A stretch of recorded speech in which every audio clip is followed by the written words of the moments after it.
Napislit ko yun guys. Angkol. Na. So, Tuloy na. Ayaw na si yan Pamunit. guys. So, check yan. Dito lang yan. Yan. Tawag ko kayo guys. Ito kasi kanang gusto namin pumunta sa labas. Dito kami kakain. Tapos, si Papa? namin. Tapos, ito kusina. Tapos ito sala namin. Meron mga books. Walang ano Kay dyan. Lolo. Ito kay Lolo ka. Oo, yun na. Ito ang Kuya puti. Bernie.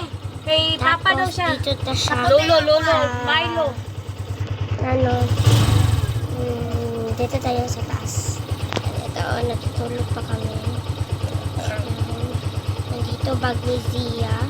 Kasi, kapatid lang kami. Mabuto kasi si guys. Yan, so, Si Kuya, dali ito ka na. muna siya.